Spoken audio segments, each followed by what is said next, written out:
السلام عليكم، صباح الخير.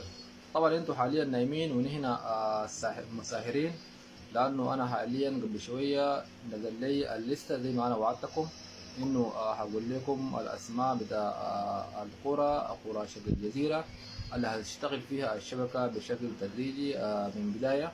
فيا جماعه ان شاء الله عندنا القريه الرفاعيين، تمام.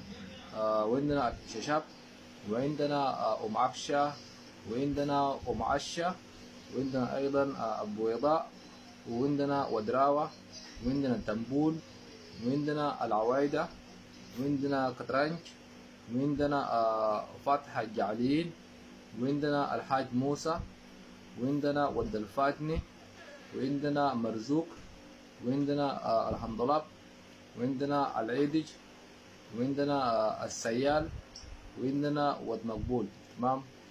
ديل 18 قرية. فإن شاء الله ابتداء الشبكة تشتغل. ديل القرى بتاع شبه الجزيرة، وشكرا.